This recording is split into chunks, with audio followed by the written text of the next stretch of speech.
comment tu fais pour passer ton message le jour du match? Ça passe par ta causerie forcément, mais durant le match, Après, comment tu passes tes à travers les entraînements, ils savent ce qu'ils Ouais. ont à faire, ils savent ce qu'on recherche. Ils ont le discours. Euh, Pendant un match, oui, moi je suis pas à brailler pendant tout le match. Ou plus je braille, c'est que les gens n'ont pas compris ce que je voulais, donc je me donnerais tort. Mais bon, vaut mieux rattraper Ouais, que de laisser faire. que de laisser faire. Si c'est des notions techniques ou tactiques, c'est plutôt un arrêt de jeu avec un joueur qui va venir et puis il va passer les messages. Après, si c'est des notions d'encouragement et d'envie, non, là, il faut mieux se mettre à brailler parce que sinon, un joueur, ça se relâche très vite. Ouais. C'est naturel aussi. Puis ça dépend de la nature de chacun de tes joueurs. Voilà, c'est naturel humainement, mais des joueurs n'ont pas besoin de ça. Comme il y a des joueurs qui ont besoin, et c'est là où c'est important de connaître ces joueurs, il y a des joueurs qui ont besoin qu'on les braque, entre guillemets, pour être bons. Et il y a des joueurs, si on les braque, ils vont mettre la tête sous l'eau et puis on les perd pendant 3 semaines. Au contraire, ils ont besoin d'être Ils rassurés. ont besoin d'être assurés et où ils ont pas besoin qu'on soit derrière eux. Ils sont autonomes. Autonomes. Donc ça, c'est voilà, comment connaître ces joueurs. Moi, je fonctionne à l'affect aussi, donc j'essaie de les connaître au maximum. Et justement, tu penses qu'il faut d'abord connaître le joueur ou d'abord l'homme pour bien l'entraîner? Sa manière, tu parlais de sa manière de réagir à une manière de le manager, justement. Bon, moi, je pense qu'il faut connaître les deux.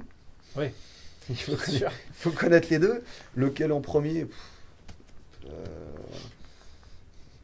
peu importe, peu importe lequel en premier.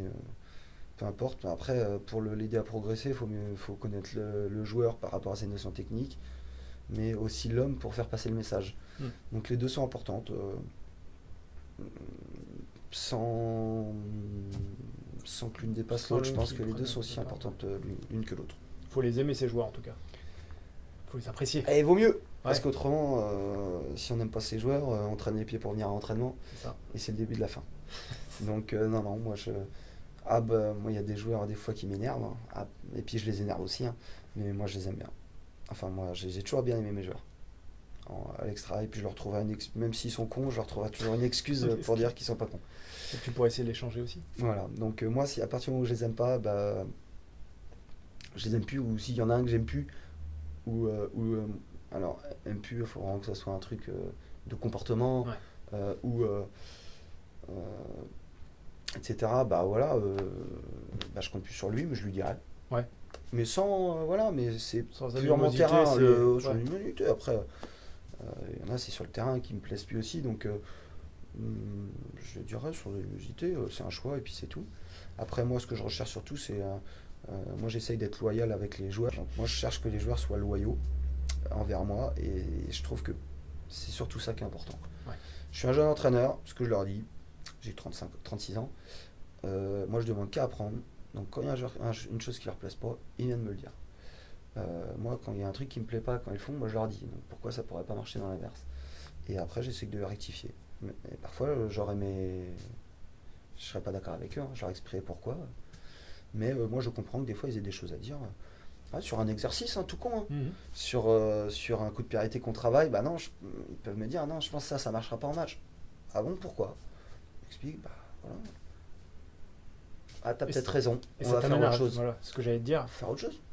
Ah, ça me dérange pas. Ah non, non, ça me dérange pas. Il y a un exercice qui leur plaît pas, pourquoi? Ça, ah ouais. Ouais, c'est- Là, ça a pas bien marché. Ah bon, moi je trouve que ça a bien marché. Ouais, mais là, moi j'ai été en difficulté sur ça. Ah ok. Ah, ouais, et puis il y a des fois, c'est non, je suis pas d'accord et ça bougera pas. Bah, il faut savoir être ferme aussi, parfois. On est obligé. Donc non, ça peut marcher dans les deux sens. D'ailleurs, cette année, on a créé une nouveauté où il y a des joueurs relais, parce que c'est vrai qu'un jeune de 19, 20 ans, il a peut-être peur de venir Ouais, frapper à de la voir, porte, ouais, hein, ouais. et je le comprends, ou certains n'ont pas envie, etc. Donc cette année, les joueurs, à ma demande, on fait un petit vote de joueurs référents, où s'il y a un problème, ils viennent. D'accord. Voilà. Sur tes Après, relais dans un sens. Voilà, après Comme j'essaye l'autre. aussi de faire en sorte que mon adjoint Ivo soit proche des joueurs, pour qu'il y ait une barrière d'un côté avec moi, ou un respect, et qu'il y ait une proximité avec Ivo pour dire les choses, et puis après, nous, avec Ivo, on échange. Alors après, évidemment, si on le prend toujours tout pour des reproches, bah, évidemment, ça va, mais c'est pas la bonne manière de le prendre. Moi, je le prends pas comme des reproches. Si des reproches sont faits, ça peut me permettre d'améliorer des choses. Ouais, c'est des qualités enfin, que je rencontre chez tous les entraîneurs, c'est l'humilité, c'est la remise en question permanente, pas permanente, mais la capacité de remise en question. Pour toi, justement, c'est quoi ta définition d'un bon entraîneur? Un bon entraîneur, c'est un entraîneur entraînant. Donc voilà, à un moment donné, il faut que le message y passe. Et il faut que les joueurs aient envie de faire ce que demande l'entraîneur. S'ils n'ont pas Enthousiaste, envie, ouais. s'ils n'ont pas envie de faire, voilà, faut qu'on soit entraînant pour un exercice, hein, pour un match, pour le préparateur physique, par exemple. Là, je vais prendre ça comme exemple parce que c'est le basique. Hein, les joueurs, faire des longueurs, ils n'ont pas envie. Alors, des fois, on leur met du ballon, mais bon, on peut pas toujours mettre du ballon parce que le joueur est tricheur. Donc, il y a le malin.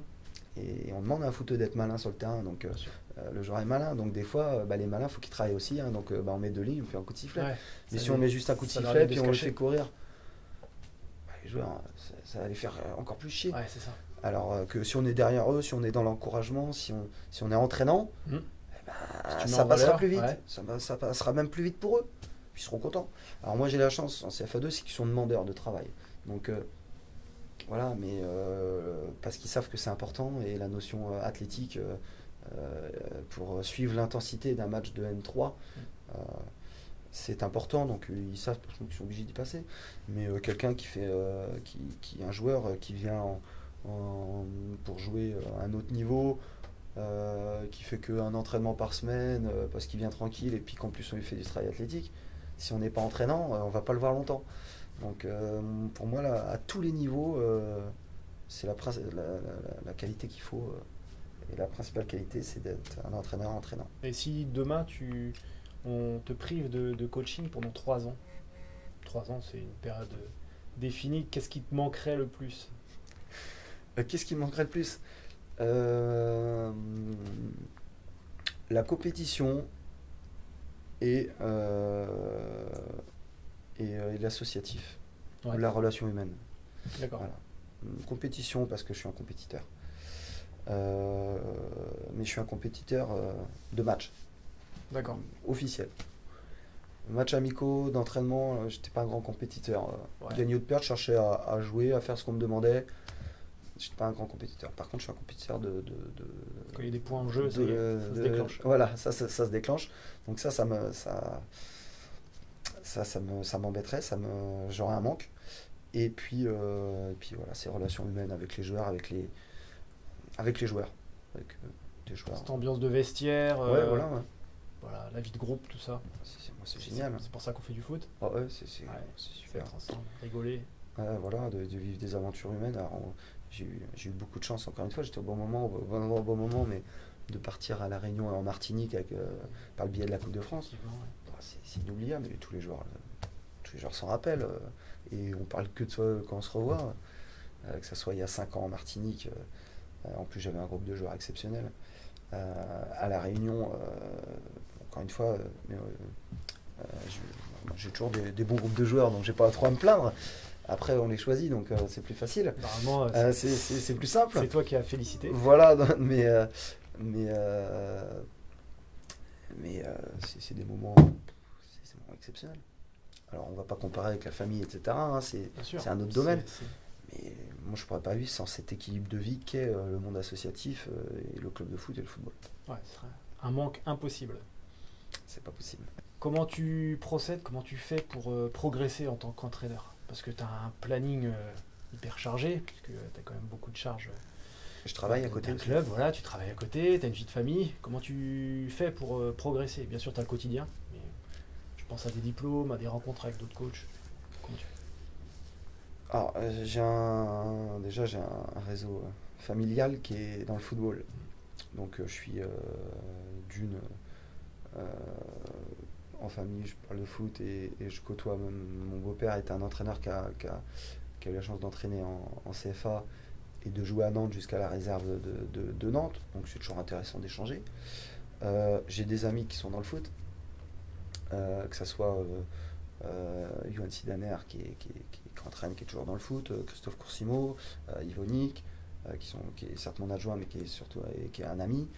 Et c'est aussi pour ça que comme adjoint, c'est que je sais qu'il sera loyal et j'ai une confiance. Je pars pendant 2 mois, moi je sais que j'aurai pas de problème avec mon équipe. J'ai un environnement qui fait que je suis toujours dans la discussion. Alors, on parle pas que de foot parce qu'à un moment donné, il faut décrocher aussi. Hein. Mais c'est important pour progresser parce que chaque discussion, on apprend des choses. Des fois, on est étonné de dire ah oui, t'as raison. Il y a une chose, il y a les recherches parce que il y a Internet, cette chance-là. Et je suis toujours à la recherche de nouvelles séances, de nouveautés. Il y a ça aussi qui est utile pour progresser. Et puis je progresse à travers chaque match et chaque entraînement. Chaque match et chaque entraînement. Chaque match, on est confronté à de nouvelles situations. Alors soit on les retient pas et puis on apprend un peu, soit on les retient et moi j'essaye de les retenir. Chaque nouvelle situation pour progresser, être meilleur quand cette situation va se reproduire, parce qu'elle se reproduira à un moment donné. Est-ce que tu as un principe de...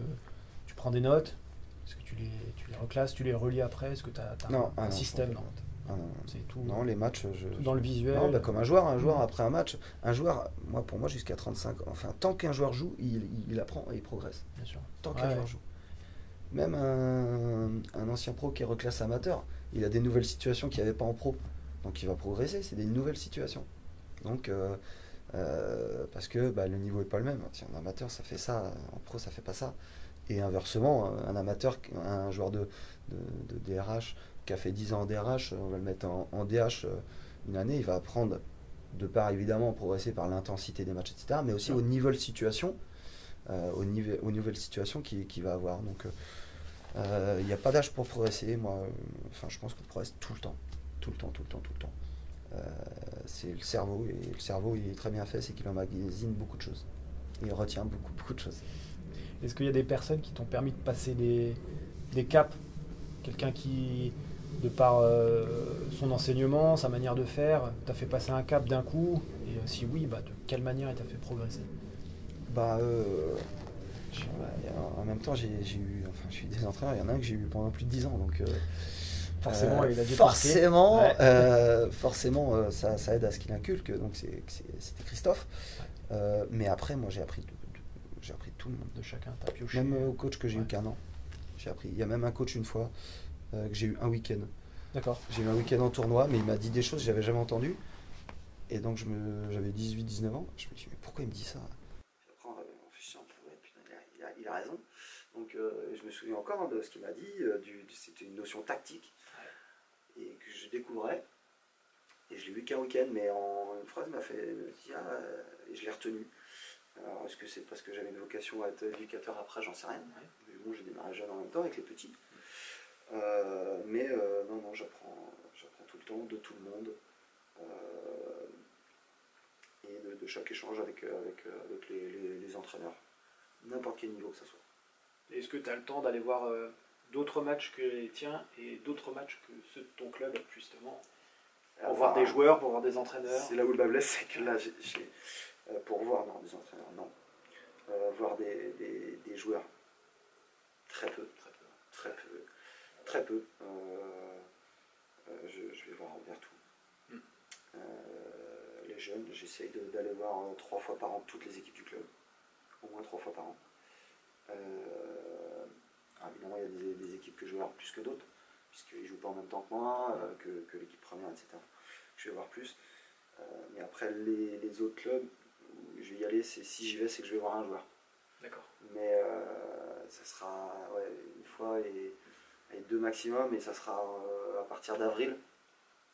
Et si la réserve ou la C, ils n'ont pas un match important. Comment tu gères justement ce volet recrutement, aller voir d'autres joueurs? Alors, on travaille avec Cédric Chabot et là-dessus. Là-dessus, on n'est pas. C'est le réseau, notre réseau. connaissance et le réseau de nos joueurs, qui nous donnent des joueurs. Mais si un joueur vient au club, c'est qu'on le connaît ou qu'on a eu de très bons échos. Ouais, d'accord. Voilà, on ne recrute pas au CV, on recrute pas. Et puis on n'a pas. Au CV, on en reçoit hein, de toute la France, mais de toute façon, on n'a pas moyen aujourd'hui financièrement de les accueillir. Donc, que ce soit, on ne fait pas de fédéraux, de contrat fédéral, on ne fait pas d'emploi entre guillemets fictif avec les emplois aidés ou les mecs qui font que jouer, ça on ne fait pas ça. Donc, si le joueur, il faut qu'il soit à Nantes ou proche de Nantes. D'accord. Ou il vienne étudier sur Nantes. Et du coup, tu as des gens qui vont te dire ce joueur-là, il vaut le coup voilà. parce que. Voilà, tout à fait. Parce que tu fais confiance à ces gens-là qui sont. Exactement. D'accord, ok. On arrive à la fin de l'interview. La question que je pose à tout le monde, en fait, c'est si un jeune vient te voir, il dit moi je veux devenir entraîneur. Qu'est-ce que tu lui dis? Qu'est-ce que tu lui conseilles? D'abord, je lui dirais viens chez nous. C'est une bonne idée. Viens chez nous. S'il me demande ouais, mais je veux être entraîneur et je veux réussir, viens chez nous encore plus. Non, après. Est-ce que tu lui dis que ça va être dur? Non. Qu'est-ce que tu lui dis? Non, mais il faut qu'il soit passionné, mais pas trop. C'est-à-dire que ça a ses limites. Il y a des passionnés, mais avec du recul. Voilà, je ne sais pas si j'arrive à me faire comprendre, mais les extrêmes dans tout, c'est pas bon. Et dans le football, c'est pareil. Hein. Dans la passion, si on est dans l'extrême, c'est pas bon non plus. Donc, d'être passionné et d'avoir envie d'y consacrer du temps. Parce que c'est du temps, mais c'est épanouissant. Donc, ça vaut le coup. Je lui dis qu'il a raison. Il fonce. Ouais, je lui dis qu'il a raison. Et de passer ses diplômes, d'aller en formation, tout à fait. d'échanger avec les autres. Alors après, là, c'est le rôle encore éducatif qui va revenir. Oui, mais ne pète pas tout sur le football. Oui, bien sûr. Voilà. Après, si demain tu peux en faire qu'en vivre, tant mieux. Mais pars pas du principe, je veux faire entraîneur pour faire que ça de ma vie. Voilà. Je suis conseillé d'avoir quand même une autre corde à son arc. C'est mieux. C'est mieux. Bon, c'est la fin de cette interview. Je te remercie Alban pour avoir déjà dit oui pour l'interview et puis pour avoir passé ce moment avec moi. De rien. Je te souhaite une bonne saison. Merci bien. On se revoit en mai avec la montée en National 2. Évidemment. Ça marche.